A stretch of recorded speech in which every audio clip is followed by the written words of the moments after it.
Your Majesty, Votre Majesté, Monsieur le Premier ministre, ministres, membres du Parlement, officiers et cadets, mesdames et messieurs, chers amis, tout a déjà été dit. Et parfaitement, de la part de votre Majesté, Monsieur le Premier ministre. Donc je ne vais pas tout simplement répéter vos mots, je vais peut-être plutôt vraiment raccourcir ce que j'allais dire et focaliser plutôt sur l'Ukraine. Et ensuite, nous pouvons, avec plaisir, je répondrai à vos questions et nous pouvons avoir un échange un peu plus interactif. Mais je répète souvent la nécessité d'avoir une Europe souveraine. Et pour beaucoup de personnes, cela semblait apparemment paradoxal comme adjectif à l'Europe. Et pourtant, j'insiste. Que veut dire cette notion d'avoir plus d'autonomie et de pouvoir décider ensemble de la coopération que nous voulons structurer, mais ne pas être dépendant des autres pour ce qui est de grande importance pour nous.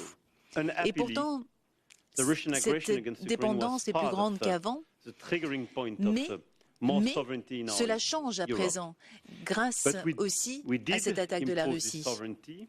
Mais cette souveraineté est importante. Et nous commençons réellement à la former ensemble. Et le partenariat auquel vous avez fait référence, Monsieur le Premier ministre, que ce soit dans les domaines de la science nucléaire ou autres recherches, ensemble, nous travaillons sur cette Europe souveraine, plus puissante, ensemble. Et nous l'avons déjà un petit peu créée ensemble.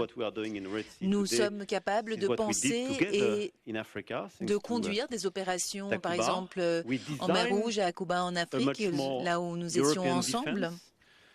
Nous avons aussi formé l'idée d'une défense européenne et nous avons rapproché nos deux armées. Et notre accord de rapprochement aussi ressemble à notre cadre de travail aussi en Afrique. Il y a également la Facilité européenne pour la paix, qui est un outil très utile pour ces coopérations. Et en particulier pour pouvoir montrer notre appui à l'Ukraine. Et nous avons pu agir rapidement, déjà après quelques semaines au début de la guerre en Ukraine. Nous avons pu à Versailles aussi créer un agenda commun par lequel nous avons pu réduire aussi nous avons pu renforcer notre partenariat stratégique pour pouvoir travailler meilleur ensemble et aussi de réduire notre dépendance à d'autres nations pour pouvoir être plus européens dans notre réponse. Nous avons aussi augmenté les dépenses de la défense déjà après l'invasion de la Crimée en 2014 et surtout là les 2 dernières années. Et je sais que c'est le cas de nos 2 nations. Nous avons aujourd'hui plus d'argent dans nos budgets pour nos dépenses militaires et évidemment aussi votre décision d'adhérer à l'OTAN fait aussi partie de cette même stratégie. Et je ne peux que souligner encore ici et maintenant notre appui à votre adhésion. Et c'est évidemment extrêmement important pour nous aussi de vous voir arriver un membre si important au sein de l'OTAN. Cela va renforcer notre alliance. De plus, nous avons pu agir très rapidement après l'invasion avec des sanctions, aussi en préservant notre unité européenne. Nous avons également pu livrer du soutien, et cela pendant 2 ans depuis le début de la guerre en Ukraine. Dans le même temps, nous avons également mis notre industrie militaire sur le pied de guerre, nous avons une production accrue, nous avons pu produire plus rapidement et plus en quantité également. Et nous avons notre partenaire américain également qui a contribué aussi. Voilà juste quelques commentaires qui soulignent notre force jointe et aussi notre souveraineté ensemble. Et toutes ces décisions qui ont été très importantes, eh bien, elles n'étaient pas...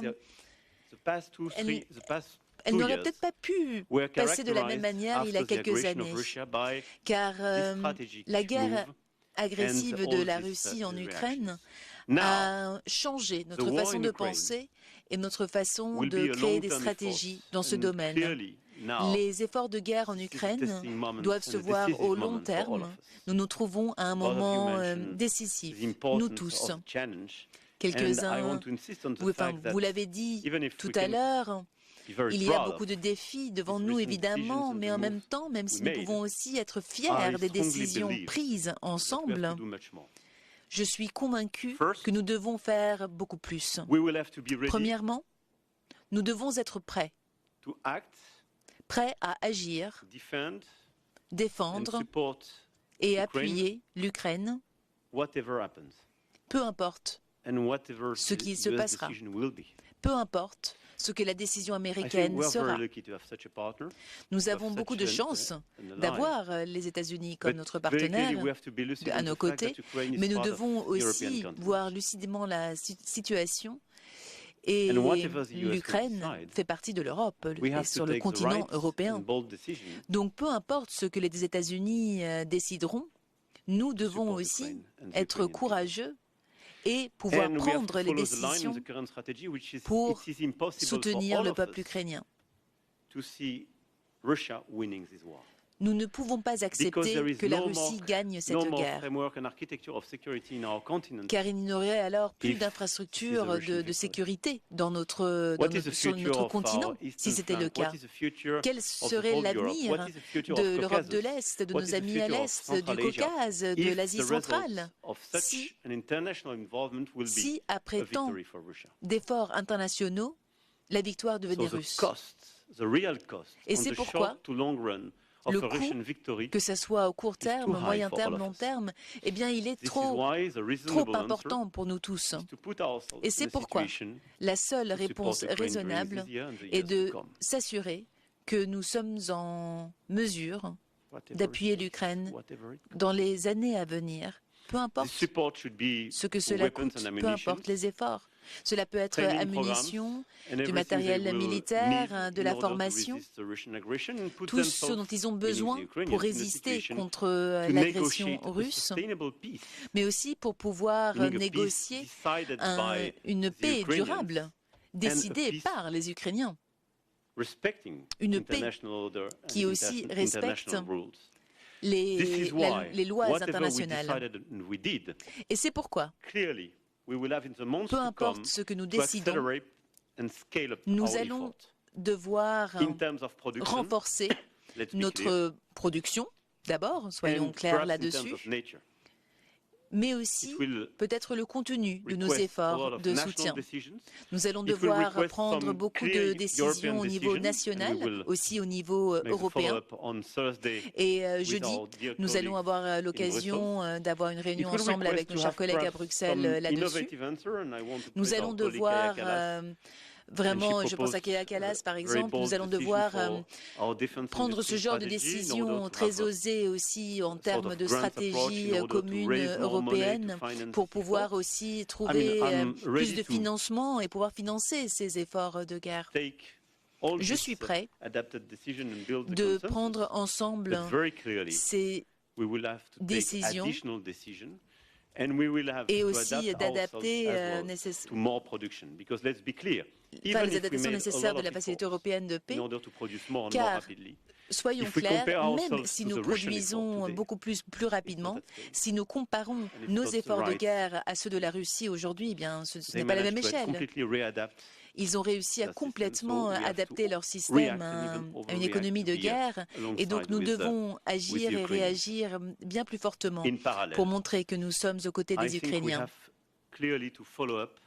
En même temps, d'abord, évidemment, nous devons renforcer la production, nous devons être prêts à prendre des décisions au niveau national et européen, et nous devons également nous assurer de ne pas être dépendants de changements potentiels aux États-Unis. Mais en même temps, je voudrais juste aussi insister sur les points suivants. Nous voulons renforcer l'idée d'un effort militaire commun européen. L'Europe n'est pas un substitut à l'OTAN.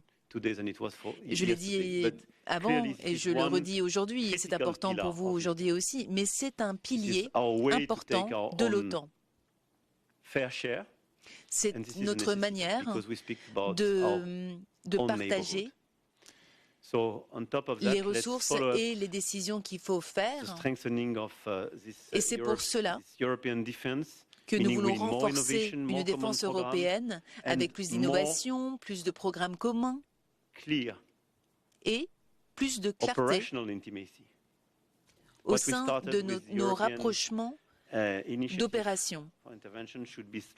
Nos interventions doivent se renforcer, s'approfondir dans les mois à venir pour qu'on ait une approche véritable commune européenne. C'est un atout. Si nous avons un programme commun et notre partenariat déjà nous donne la possibilité de faire des choses en commun au sein de notre industrie militaire et nous allons devoir continuer dans cette voie-là.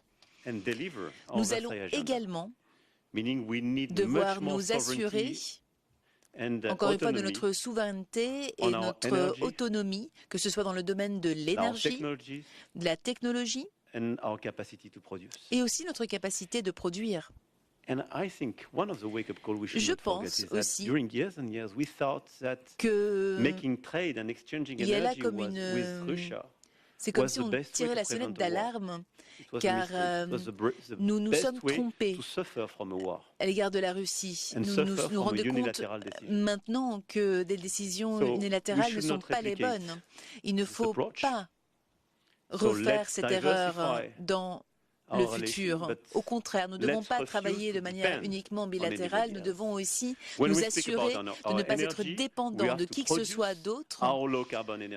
Nous devons penser aux énergies renouvelables, à l'énergie nucléaire, à plus d'efficacité. Nous devons être indépendants. C'était une erreur d'être dépendant de la Russie dans le domaine de l'énergie. Nous ne devons plus jamais refaire cette erreur-là.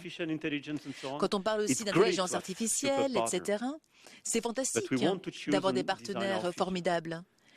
Mais nous devons nous assurer de bien créer notre futur ensemble de manière européenne pour nos innovations technologiques. Et la même chose est vraie pour l'espace. Nous avons, nos deux nations, les mêmes capacités à envoyer des satellites de nos bases aérospatiales. Préservons notre espace européen aussi. Nous avons pris la décision à Séville récemment et il y a des décisions qui vont suivre de là, mais que ce soit des innovations civiles ou dans le domaine militaire, nous le devons dans les années à venir. Ensuite, finalement, comment gérer la situation avec nos voisins et comment penser la situation aujourd'hui. Je pense que ce qui se passe actuellement en Ukraine est en partie dû à notre minorité géopolitique. Nous ne nous sommes pas mis dans les circonstances nécessaires pour pouvoir prendre nous-mêmes les décisions. Tout a été décidé par d'autres, par les grosses puissances, pas par les Européens. Et apparemment, on était heureux avec cela, on se contentait de cela. Mais je pense qu'aujourd'hui, il faut que nous puissions prendre nos propres décisions, que ce soit le Fonds monétaire international, que ce soit le contrôle des armes, que ce soit comment nous voyons notre architecture sécuritaire dans le futur. Nous devons être capables de prendre nos propres décisions. Et ceci devient très clair à cause de la guerre. Et c'est pour ça, c'est pour ceci que notre appui des Ukrainiens est si important. Ce n'est pas seulement pour prévenir la guerre contre la Russie, mais c'est pour montrer et pour structurer notre futur. Il n'y a pas de futur pour nous ou pour les générations futures si ne sommes pas dans la situation de pouvoir contrôler et structurer notre climat de sécurité et contrôler nos armes. Et nous devons être capables de prendre les décisions pour nous-mêmes. Nous ne pouvons pas déléguer cela à d'autres grandes puissances, même si c'est un allié, parce qu'ils habitent de l'autre côté de l'Atlantique. Et cela rend les choses compliquées. Et je pense que c'est très important aujourd'hui de garder en tête le fait que c'est à cause de nos contributions aujourd'hui et grâce à la contribution que nous pouvons apporter à l'Ukraine aujourd'hui que nous allons pouvoir non seulement aider l'Ukraine vers une réussite, mais aussi de nous aider à structurer notre avenir européen. L'Ukraine fera également partie de cette architecture future. La France est une puissance militaire, au pouvoir expéditionnaire, et nous avons un dialogue avec vous qui est très important, vous un allié fiable et compétent. Et c'est vraiment cela que je voudrais souligner aujourd'hui. Je voudrais vous remercier pour cette opportunité de partager ces quelques pensées avec vous. Mais je voudrais également souligner le fait que nous respectons votre nation, vos armées, votre engagement, vos engagements et la qualité des coopérations que nous avons déjà eues ces dernières années. Et je voudrais répéter que nous apportons tout notre soutien à vos projets présents et aussi futurs. Et sachez que quand la situation se corse, vous pouvez toujours compter sur la France. Merci.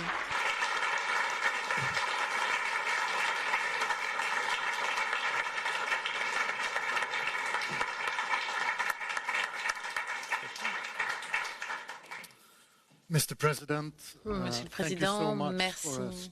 Un grand merci pour ce message fort d'amitié et d'unité, mais également pour votre détermination en faveur d'une Europe plus souveraine, plus capable de défendre ses propres intérêts, mais également d'avoir le courage de prendre les bonnes décisions et pas seulement en faveur de l'Ukraine. J'ai le grand plaisir de vous dire que nous avons quelques minutes pour prendre quelques questions et je suis sûre que nos cadets et nos étudiants et étudiantes souhaitent en savoir davantage. Donc je vous invite à vous emparer du micro, à vous présenter et à poser une question brève. Monsieur le Président, je m'appelle Anne Chelbrun et je représente le programme de l'école.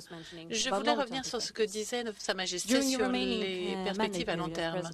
Pendant votre présidence, quels sont les processus, selon vous, qui sont les meilleurs moyens de maintenir une relation fructueuse à long terme, notamment à l'aune de la coopération militaire entre la France et la Suède? Je vous remercie. Merci beaucoup. Alors, je crois que ces dernières années ont vu une immense amélioration de nos relations. Nous avons, comme cela a été dit, comme vous l'avez mentionné, dans votre question, l'initiative européenne d'intervention. Et nous avons, je crois, 10 pays qui en font partie, 12 même. Vous avez décidé d'en faire partie. Et cela nous aide à créer un cadre de coopération et à poursuivre des objectifs communs. En outre, vous avez un modèle très fort de production. Nous avons un modèle similaire et nous sommes en train de bâtir des ponts, de développer des programmes en commun, et ce, grâce à ce contexte propice à développer aussi bien des programmes, des munitions, de quoi construire des missiles, des armes. Nous avons des capacités qui sont en cours de production, non seulement pour nos armées, mais également pour nos bons amis et pour nos partenaires. Il me semble donc à en juger par l'existant, par ce que nous avons réalisé ces dernières années, par ce que nous faisons dans le cadre de l'Europe et par le fait que des pays comme le vôtre décident de rejoindre l'OTAN pour améliorer l'interopérabilité des armées, je crois que dans les années à venir, nous aurons bien des moyens d'améliorer cette relation et peut-être de renforcer les partenariats entre nos armées. Premièrement, grâce à des programmes communs supplémentaires, mais peut-être en permettant à votre pays de rejoindre des programmes existants au sein de l'Union européenne. Alors, je ne souhaite pas exclure, après tout, nous n'avons pas beaucoup parlé de ce nouvel aspect, mais l'aspect cyber et l'aspect spatial. Il s'agit vraiment de deux domaines de conflictualité à l'avenir et nous avons beaucoup à faire en commun à cet égard. Par ailleurs, j'espère que l'occasion nous sera donnée de recourir à cette interopérabilité, mais également ce rapprochement en termes de rapprochement, de façon pour avoir des interventions sur le terrain, des programmes de formation, des programmes de sécurité, et ce, afin précisément de mieux ancrer ce lien entre nous. En d'autres termes, ce que nous sommes en train de construire avec cette nouvelle facilité nous permettra de faire naître des nouveaux projets encore en jachère, afin de non seulement renforcer les capacités et les projets opérationnels ensemble. C'est ce que nous avons déjà fait avec les Belges, avec le projet Camel, et c'est, je crois, un modèle à suivre. Je crois que c'est d'ailleurs l'un des modèles que l'on peut développer et déployer avec votre armée. D'autres questions? Au suivant, à la suivante. Monsieur le Président, je m'appelle Tim McMurden et je représente le programme officiel. La France possède une force navale capable et robuste et par ailleurs le seul pays d'Europe à avoir également une capacité nucléaire. Donc y a-t-il un sentiment particulier en ce qui concerne la protection de l'Union européenne, mais également le passage arctique? Et avez-vous le sentiment d'avoir une responsabilité particulière à cet égard? Oui, cela ne fait aucun doute, pas de manière à provoquer une escalade, mais le fait que nous travaillons avec nos alliés, nos partenaires européens afin de préserver ce que j'appellerais la liberté et la souveraineté et les libertés fondamentales qui sont garanties par l'ordre juridique international. Oui, nous avons le sentiment d'avoir une responsabilité particulière. Par ailleurs, je l'ai dit à l'issue de mon discours, il y a de cela quelques années, je l'avais dit sans embâche. Nos intérêts vitaux, ce que nous définissons comme nos intérêts vitaux, sont en partie quintessentiellement européens, ce qui nous confère une responsabilité particulière en ce qui concerne ce que nous possédons et notre capacité de dissuasion, pour dire les choses clairement. Voilà qui nous amène à la dernière question. Monsieur le Président, je m'appelle Eliana Fredriksson et je suis du programme des officiers supérieurs. Vous avez parlé de collaboration et j'avais une question à ce sujet.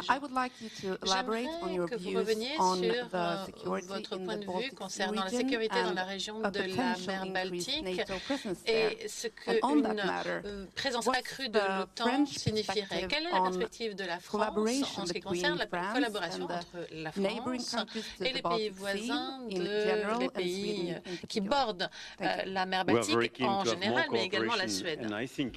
Nous souhaitons davantage de collaboration. Dans la conversation que nous avons eue, nos experts sont revenus encore et encore sur le fait que vous êtes un garant de la sécurité dans la région. Vous allez fournir des solutions de sécurité à la région dans son ensemble. Il ne fait aucun doute que la stabilité et la sécurité de la mer Baltique sont en jeu. Il s'agit de l'une des géographies où nous allons être testé d'un point de vue stratégique. Comme je l'ai dit, si l'on observe les nouveaux domaines, nouveaux espaces de conflictualité, eh bien, nous avons une première zone autour de l'Ukraine, mais cela signifie que nous ne devons pas nécessairement oublier l'espace maritime, le cyber et les menaces hybrides. Et on sait que Moscou recourt à toutes sortes de typologies de menaces afin de ne pas être prisonnier d'un seul type de menace territoriale et de guerre traditionnelle. Donc, je crois qu'il importe de se prémunir contre ces menaces qui ne nous empêchent pas, par ailleurs, d'agir dans le cadre de l'OTAN, dont l'objet est précisément de promouvoir la collaboration. Mais cette coopération n'est pas exclusive. Nous avons lancé une collaboration de facto avec la Roumanie quelques jours seulement après le début de la guerre. Nous avons une présence historique et importante auprès d'un grand nombre de pays, aussi bien maritime qu'aérien. Et nous avons mené un certain nombre d'exercices dans la mer Méditerranée, mais également dans l'océan Atlantique. Et nous nous apprêtons à participer à des opérations avec vous dans la mer Baltique, afin d'envoyer des messages stratégiques et de mener des interventions très stratégiques. Et par ailleurs, c'est précisément ce que nous sommes en train de faire avec certains des acteurs les plus importants de la mer Rouge. Alors le contexte n'est pas le même, mais lorsque l'on discute de ce qui se passe à Gaza et de ce qui se passe en Israël, l'une des conséquences, comme vous le savez, c'est de nous amener à réagir contre les Houthis et leurs menaces terroristes, et donc à avoir une présence afin de défendre la liberté de la navigation dans cette région qui est menacée. Donc, pour dire les choses très clairement et sans retenue, nous sommes prêts et nous sommes à la fois désireux et honorés de participer à ces opérations et à ces exercices dans la mer Baltique.